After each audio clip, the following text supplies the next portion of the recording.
My name is Kinsley, and 2 days ago I buried the only person who ever truly had my back. My dad. I thought the worst part of my week would be watching his casket disappear into the ground. I was wrong. When I pulled into the driveway after the funeral, still wearing my black dress and clutching the folded flag from the service, I noticed a moving truck parked out front. For a second, I thought I had the wrong house. Then I saw her Evelyn, my sister. The same sister who hadn't spoken to Dad in years, hauling boxes through the front door like she owned the place. Before I could even ask what she was doing, she turned, smirked, and said, "This house belongs to me now. All of Dad's property does. Get out." I couldn't help laughing because my dad had already told me this day might come.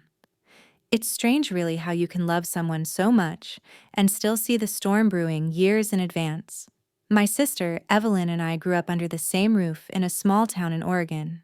We had the same parents, the same tiny bedrooms across the hall from each other, and the same golden retriever who used to steal socks from the laundry basket. But that's where the similarities ended.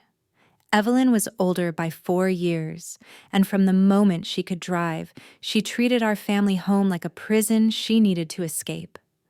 She was always chasing something: parties, boyfriends, bigger opportunities in the city. I was the opposite. I liked my routines. My friends from school, the safety of knowing Dad would be there when I came home. Mom died when I was 8, and everything shifted. Dad worked double shifts at the hardware store and still found time to help me with school projects. Evelyn, on the other hand, became a shadow, slipping in and out of the house, barely speaking to either of us. By the time she was 18, she was gone for good, leaving only a scribbled note about finding her own path. For years, it was just me and Dad. We weren't rich, but he made life feel full: Sunday pancakes, evening walks, and the old leather recliner where we'd watch baseball together. He'd tell me stories about his younger days, how he'd built the porch with his own hands, how he planned to leave me the house one day. "This is your safe place, Kins," he'd say, resting a hand on my shoulder. "No one can take it from you." I believed him, but there was always this unspoken, unless Evelyn came back. Unless she decided she was entitled to something she'd long abandoned. Dad never spoke badly about her, but I could see the worry etched into his face whenever her name came up. The last time Evelyn visited while Dad was alive was 5 years ago. She stayed for 2 hours, complained about the dated furniture, and left before dinner. That's the Evelyn. I knew someone who measured life by what she could take from it, not what she could give back. So when I saw her in the doorway, after Dad's funeral, smirking like the queen of some kingdom she'd never ruled, I wasn't surprised. Angry, yes. Hurt, definitely. But surprised, not at all. What she didn't know, what made me want to laugh instead of scream, was that Dad had prepared for this. Months before his health started to fail, he'd taken me to meet a lawyer. I remember sitting in that office, the air smelling faintly of leather and old books, as Dad explained his wishes in crystal clear, our terms. The house, the savings, everything he owned would go to me. Still seeing her there, already moving her life into mine, I knew this was just the beginning of a fight, and I was ready for it. Dad had always been the strongest man I knew, physically and otherwise. He could haul lumber across the yard without breaking a sweat, and he had this quiet resilience that made me believe nothing could shake him. That's why when he first started coughing more than usual, I brushed it off as a stubborn cold. But the cough lingered, and then came the weight loss. The fatigue, the nights when I'd hear him pacing because sleep wouldn't come. The diagnosis hit like a wrecking ball. Late-stage lung cancer. I sat beside him in the doctor's office as the words rolled out, trying to catch them before they could sink in.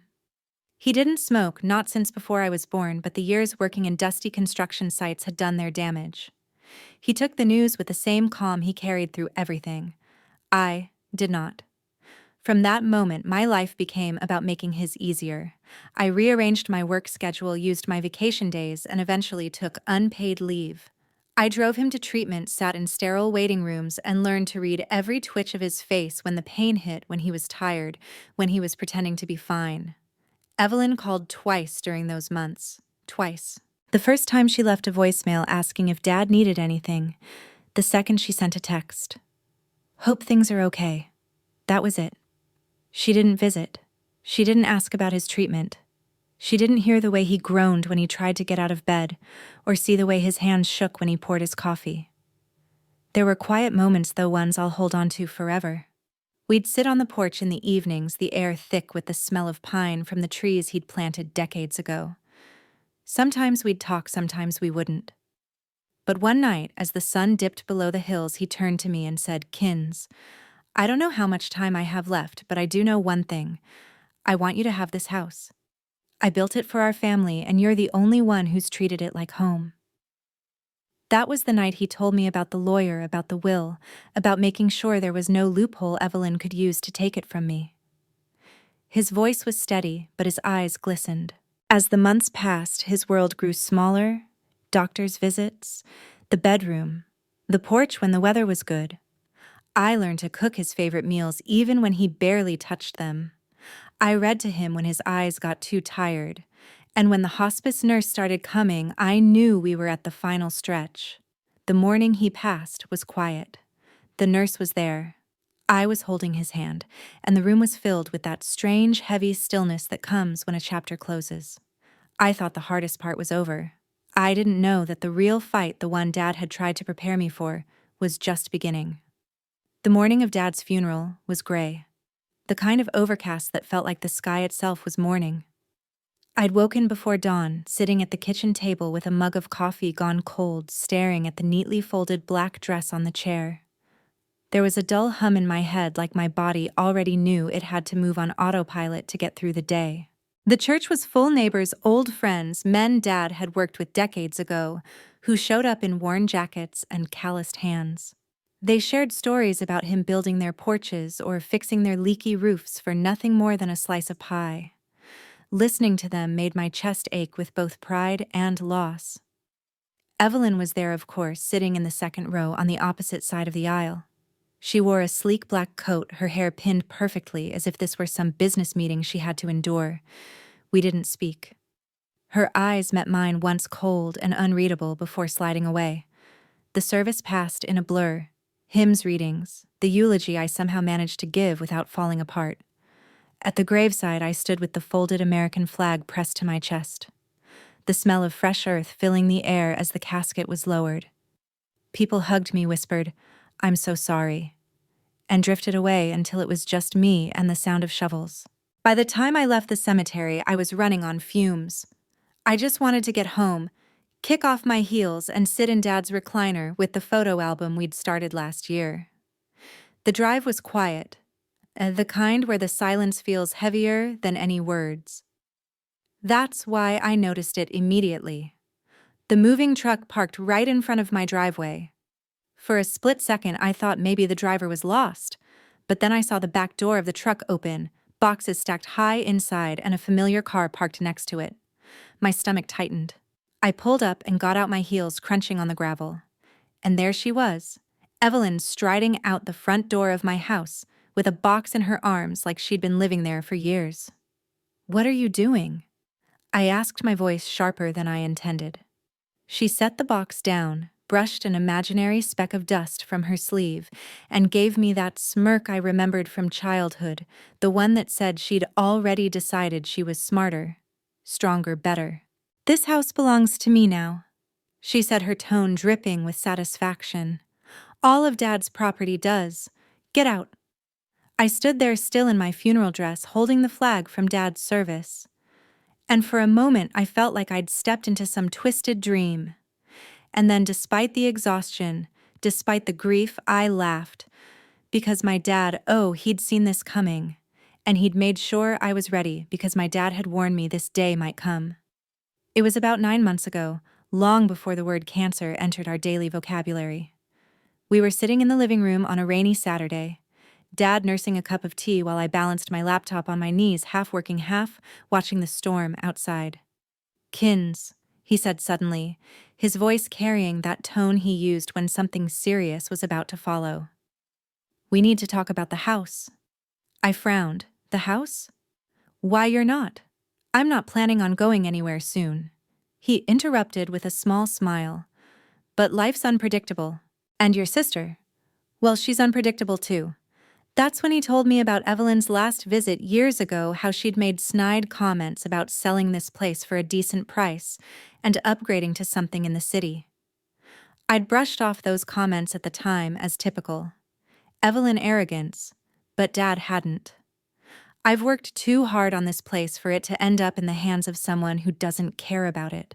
He said, his gaze steady. And I know you do, so we're going to make sure it's protected. 2 days later, we were in the office of Harris Cole Attorneys at Law. The office smelled faintly of leather and lemon polish, the kind of place where secrets get turned into signatures on paper. Mr. Harris, a calm man with silver hair and a voice like a steady river, explained everything. The will, the transfer of property, the clauses that left no room for argument. Dad listened carefully, nodding, then signed every document with the same determined hand I'd seen build our porch and fix our fence. When we left, he put a hand on my shoulder. You're set. No one can touch this house. Not Evelyn. Not anyone. I didn't realize until that moment how much relief there was in hearing those words. It wasn't just about bricks and wood. It was about the life we'd built together. The memories carved into every corner. Fast forward to today. Me standing in the driveway watching Evelyn haul boxes into a home she thought she could just claim, like a prize. She didn't know about the meetings with Mr. Harris. She didn't know about the envelope in my desk drawer labeled Will Property Deed. And she definitely didn't know about the letter Dad had left me sealed and waiting in case she ever tried something like this. So I laughed. Not because it was funny, but because she had no idea how completely she'd already lost. Evelyn's smirk faltered. What's so amusing? She asked, her voice sharpening. I just shook my head. You'll find out soon enough. Inside, my grief and anger were still raw, but beneath them was a steel spine my dad had helped build. She could storm in with her boxes and her entitlement, but she was about to learn that not all battles are won with brute force. Some are won with foresight, and Dad had given me all the ammunition I needed. Evelyn had barely finished dragging in her last box when she turned toward me, arms crossed, eyes glinting with triumph. You might as well save yourself the trouble, Kinsley, she said, her voice dripping with condescension. I've already spoken to a realtor friend. We can list the house next week. Split the profit, 50-50. It's only fair. I blinked. Fair. My voice came out calm. Almost too calm. You haven't lived here in over a decade, Evelyn. You didn't lift a finger to help Dad when he was sick, and now you think you can just waltz in. And don't lecture me. She cut in sharply. You've always been Dad's little favorite. Well, newsflash, favoritism doesn't change the law. As his eldest child, I'm entitled to half of everything. I almost pied her in that moment. Almost. You're wrong, I said, simply. Her eyes narrowed. Excuse me? I walked past her heels clicking on the hardwood and pulled open the drawer of Dad's old desk. My fingers closed around the thick manila envelope marked Will Property Deed. I turned back to face her, holding it up like a playing card I'd been saving for just the right moment. This, I said, my voice steady, is Dad's will. He left everything to me. The house, the land, the savings account, everything. Legally, you have no claim. Evelyn laughed, a sharp, ugly sound. You forged that, or you manipulated him when he was weak. I could have that thrown out in court in a second. Good luck with that, I replied, setting the envelope on the coffee table and sliding out the official copy with the embossed seal. Signed, dated, notarized 9 months before his diagnosis. Mr. Harris, our lawyer, can confirm every word. Her laughter died, replaced by a thin line of lips and a twitch in her jaw. This isn't over, she hissed.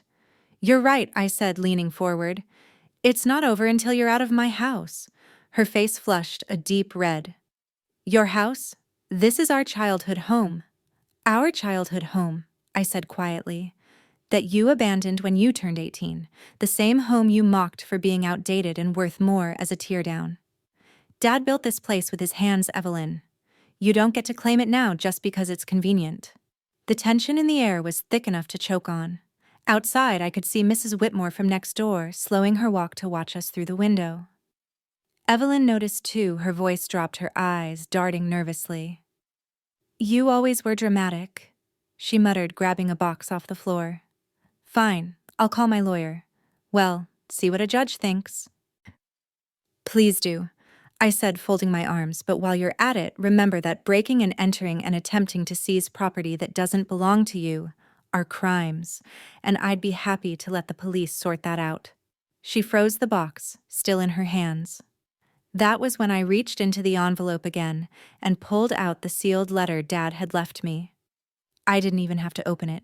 Just seeing his handwriting was enough to steady me. Dad knew you'd try something like this, I said, and he told me to tell you one thing. If Evelyn ever comes for the house, tell her she already gave it away when she walked out on us. Her grip on the box loosened. For the first time since I'd arrived, she looked unsure. Get out, Evelyn, I said, my voice final. Take your things and leave before I make that call. She didn't say another word. She just turned, stomped toward the door, and shoved past Mrs. Whitmore, who was now openly gawking on the porch. As the moving truck engine roared to life and disappeared down the street, I let out a long breath I hadn't realized I'd been holding. But something told me deep down that this wouldn't be the last time she tried. I didn't see Evelyn for 3 days. That should have been a relief, but it wasn't. The absence felt like the eye of a hurricane calm, but only because the next wave hadn't hit yet. I kept the will and Dad's letter in the top drawer of my nightstand, checking it twice a day like it might magically disappear if I didn't. On the 4th day, I got the email. Subject: formal notice of legal action. The attached PDF was from a law office I didn't recognize, full of stiff legal jargon about potential contestation of the last will and testament of Henry Miller. It ended with a line that was probably supposed to scare me. Our client reserves the right to pursue full property rights and damages. I almost laughed. I forwarded it straight to Mr. Harris. 10 minutes later, he called. Don't lose any sleep over this, Kinsley. It's a bluff. Your father's will is airtight drafted when he was in perfect health with witnesses and filed properly. Any judge will toss this before it gets to court. Still, Evelyn wasn't the type to fold quietly. Sure enough, a week later she showed up again, this time without the moving truck, but with a fake smile plastered on her face. I watched her from the porch as she strolled up the walkway in designer sunglasses, holding a coffee cup like she was just here for a chat. Kins? She started, her voice syrupy sweet. I've been thinking maybe we could come to some sort of arrangement, for the sake of family. I didn't answer. She set the coffee down on the railing. I could rent one of the rooms, just temporary until I get back on my feet. I'd pay. Of course. My silence stretched long enough for her smile to falter. Then I said, You had 15 years to be part of this family, Evelyn. You chose not to. You don't get to come back now because there's something in it for you. Her face hardened instantly. You really think Dad would want us fighting like this? Yes, I said flatly. If it meant protecting what mattered to him for a second, I thought she might drop the act and start yelling again. But instead she just scoffed and muttered something under her breath. Then she turned, muttering about how I'd regret this, and walked back to her car. I stayed on the porch until her taillights disappeared, the coffee she'd left growing cold beside me. Later that night, I sat at Dad's old desk, running my fingers over the wood grain he'd sanded smooth years ago. I pulled out the letter again and read his words.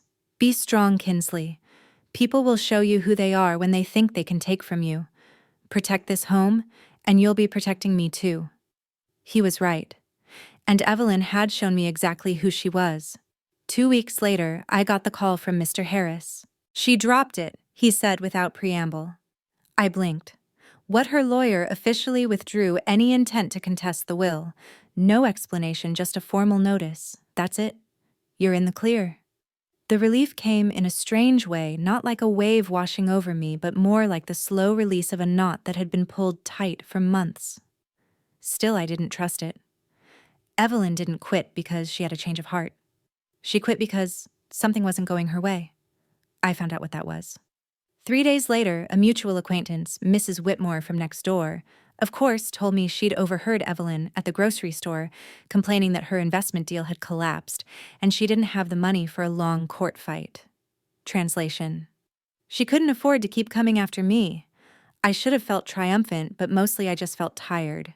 That weekend, I decided to take one last step. I went to the county records office and filed a no trespass order against her. The clerk, a gray-haired man who looked like he'd seen it all, didn't even blink when I explained why. Family disputes, he muttered, stamping the paperwork.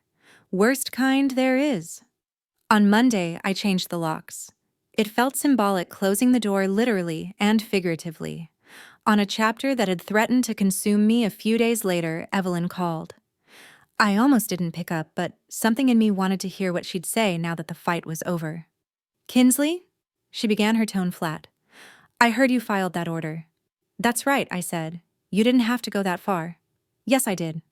There was a pause on the line, the kind that feels like someone's deciding whether to burn a bridge or try to mend it. Finally, she said, fine, I won't bother you again. Then she hung up. It wasn't an apology. It wasn't closure either. But it was something. That night, I sat in Dad's recliner, the house quiet except for the ticking of the old wall clock. The tension that had been living in my shoulders for months was gone. I looked around at the home we'd built together, every photo on the mantel, every dent in the wood floor from years of life lived here, and felt something I hadn't in a long time. Safety. Evelyn might try again someday, or she might not. Either way, I was ready. Dad had made sure of it, and this time, the front door was locked for good. A week after the last phone call with Evelyn, I woke up to the kind of morning Dad would have loved. The sun was pouring through the kitchen windows, and the air smelled faintly of pine from the backyard trees. For the first time in months, I wasn't bracing myself for the next confrontation. I made coffee in the old percolator Dad had used every morning. The gentle gurgle of it brewing felt like a familiar heartbeat in the quiet house. I carried the mug to the porch and settled into the rocking chair he'd built back when I was a teenager. The garden needed work. Winter had left it ragged, but even the weeds didn't bother me. This was still our home, still standing still ours. I thought about the letter he'd left me folded neatly in that envelope. I'd read it so many times I knew the words by heart, but I pulled it out anyway. Kinsley. It began in his steady handwriting. If you're reading this, it means I'm gone. I hope you know that I trust you not just with this house, but with our memories. You'll have to be strong, because there will always be people who think they can take what they didn't earn. But this home is more than wooden walls. It's you. It's us. Keep it safe. I folded it back, carefully holding it against my chest. It struck me then that this house wasn't just about ownership or property rights. It was about the life we'd built together. The Sunday pancakes, the porch talks at sunset, the quiet moments that didn't need words. Evelyn had wanted to turn it into cash. I wanted to keep it alive. Later that afternoon, I walked through each room, touching the walls like they were old friends. In the living room, the dent in the baseboard where I dropped a bookshelf when I was 15. In the kitchen, the cabinet Dad had fixed 3 times because I kept overstuffing it. In my bedroom, the window that rattled in the wind, but somehow always made me feel safe. When I stepped back onto the porch, the sun was sinking low, bathing the house in gold. I sat in the rocking chair again, listening to the creak of the wood beneath me. I realized then that I wasn't just holding on to the house for me. I was holding it for Dad, for the promise I'd made, for the part of him that would always be here in every corner and every creak of these old floors. The fight was over. The locks were changed. The will was safe. And for the first time in a long time, I felt ready not just to protect what I had, but to live in it fully. I rocked gently, watching the last light fade, and whispered, I kept it safe, Dad, just like you asked. And in the quiet, I swear I could almost hear him say, that's my